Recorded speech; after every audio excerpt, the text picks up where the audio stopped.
Oh, hello. Thanks for joining me on today, which is, uh, actually, it's a holiday here in Italy. It is April 25th, and it is the day of Liberazione, so it's Liberation Day, which, as many folks here have been pointing out, the irony of the fact that we are still under quarantine on a thing that's very interesting to me that I became aware of the other week, which was there's been this sort of this concept of the police state going on here in Italy, and uh, because of the lockdown. But let me explain this further. Because what happened is the other week it came to my attention that in the U.S. people could actually still go to, for example, from New York to Michigan or to Alabama. Or in California, I saw people going out to the desert, and I was kind of like, what? What's going on here? And it was like, what? You can you can drive, you can like leave, you can leave the city, you can leave the state. Like, what? Because we have been on a lockdown, which means that we have not been able to leave our a zone of between 200 meters and 1 kilometer. Which, let me think about this in U.S. terms. What's a kilometer? A kilometer is less than a mile. 200 meters. What is that? You know, a little under 200 yards. So we have been like literally in this little radius like this, and there's been a huge thing I've mentioned before. We had this thing called the autocertificazione, which is an auto certification paper that you write down where you're going. You certify under law that you're either going to the supermarket or you're going to an essential job, etc. And it has been the most confusing thing. It's actually what scares people more here than the actual virus. No one has really been afraid of catching the virus. What everyone has been afraid of is if they're doing something illegal, and then you'd either get a fine or go to jail. And that's been the big question mark, and no one knows the rules. Like, even the police don't know the rules, or they haven't, or it's been confusing. That's what's creating more tension and fear for people than the actual virus. It's the sense of, if I leave, I might get in like huge trouble. And so that's really interesting because, and not that anyone under quarantine right now isn't suffering or feeling it, but my God, I was like, I can't even go across town. I can't go to the center of town, and I'm not that far away from it. Sorry, I'm gonna keep scratching my nose during this, even though I know it's so weird to see people touching their faces in this day and age. So that's been interesting, but I've been explaining this difference between both American friends and some Brit friends and some Italian friends. The thing is, so we've had this kind of this police state lockdown, and yet at the same time, I'm like, it's still better than what's going on in the States, because the psychological warfare and damage that has been piling on for years now of thing, this thing, um, is like more, you know, damaging. And the thing about this police state, I've been trying to argue the fact that it actually wasn't an intentional police state. It was much more just like, we gotta shut everything down for the safety of everybody, and it created an unintended police state because Italy, by nature, okay, separate from a virus, separate from an emergency, is always a bureaucratic nightmare. So you can imagine that in a pandemic, that like these intentions for these laws are like, they're sort of, I don't know if reactionary is the right word, but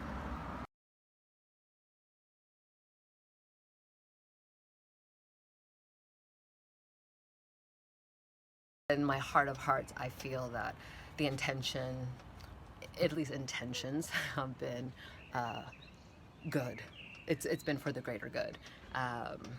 And so other side effects are that. After the other week of homesickness and whatnot, this week was just plain like cabin fever. And that came across to a lot of people. I have different students and clients, and even the ones that were doing fine in the quarantine. This past week was where everyone was just like, just like, okay, well, we gotta, who knows. So our, so our, there's a kitty there. All right, so May 4th is when it was the end of this extended quarantine.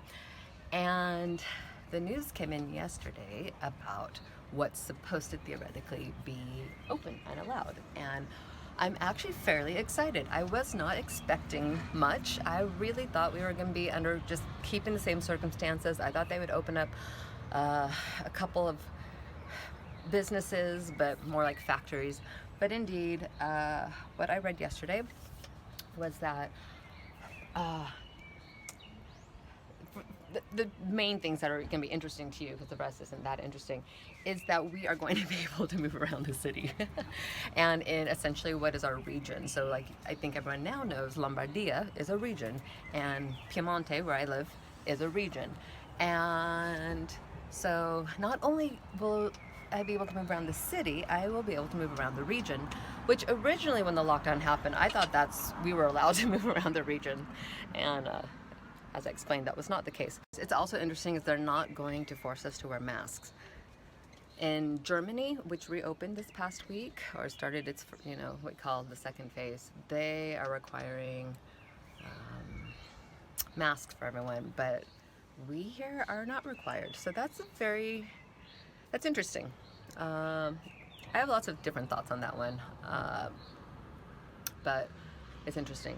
So we'll see what happens as the parks slowly reopen, as the city opens, still with all the distancing. And my joke is that just like there's lines, right, for waiting for the supermarket, in the city center there's now going to be like a line for this store with people spaced out intersecting with this other line across the way, and it's just going to look like a nice big art project all throughout the city.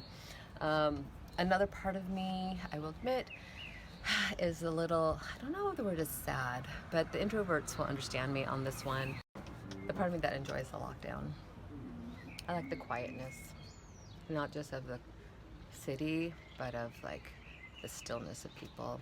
I do think it's healthy for people to have this.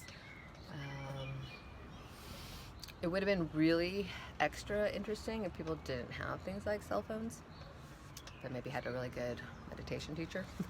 I generally do like the silence and the non-pressures of socializing. Oh, and I also had a birthday last weekend, and it was nice. It was really actually a surprise. I've noticed a lot of quarantine birthdays have been pleasant for people.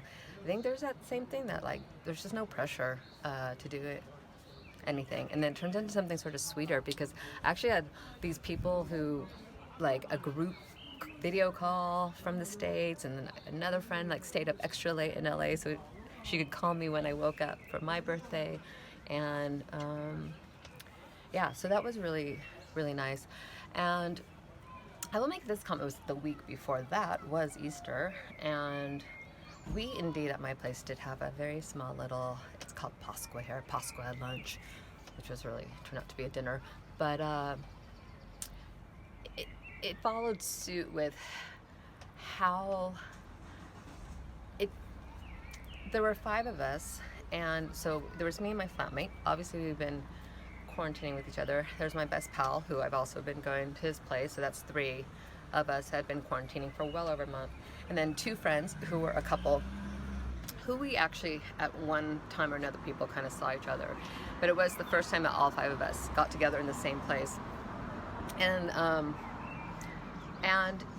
it was really sweet actually. It was super casual, but it was like everyone just felt extra doo-doo, because it just was the most social thing in person we had done in, well, a while, almost 2 months. Anyways, when I was talking to people about it, it was really, there's a lot of mixes about, what's safe, what's not safe. And I was talking to friends in the States because, theoretically it's, behind us, blah, blah, blah. But that after, why not 3 weeks? They say 2 weeks, right? To know if you caught anything, 3 weeks. And once you've been in your 3-week quarantines, like pick one other family that has also been under it that you trust, and you can start socializing with them, because it's absurd not to. It really is. From a purely scientific, logistical point of view. And it's tricky. I'm not at all going to touch the fucking 10-foot pole right now about how I feel about the different practices and stuff. I will make the note about fear of the disease, and obviously I believe that it exists, but I also do think that our brains will create more of the disease than it actually is there. I really do. I really, really do. I was just mentioning to someone last week, I said, technically speaking, we're in lockdown or whatever. It's like, it's probably the safest moment to go outside and for the disease. Whereas, 2 months ago, it was actually the most dangerous time.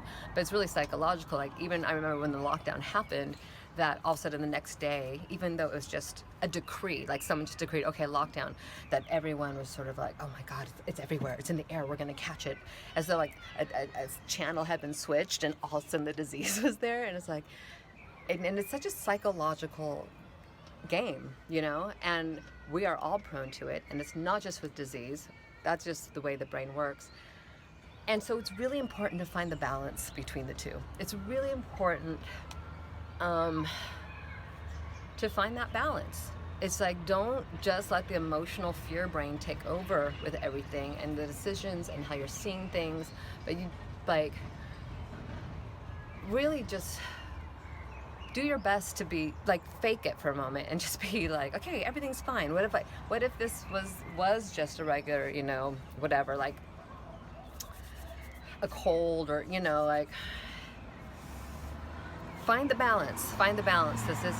This is horrible, and at the same time, it is not everywhere. If they were not announcing that all of Italy was gonna reopen first phase, or fase 2, the second phase, in a couple of weeks, I already was like, they better let the South open up, because this is getting ridiculous. Like, the numbers in the South have just remained low, so it would be stupid to not let them to start, reopening. And so the news came out, that's all of us. But I would have been okay. I would have been okay if the North had to stay closed a little bit longer. But though I'm very glad I get to move around soon.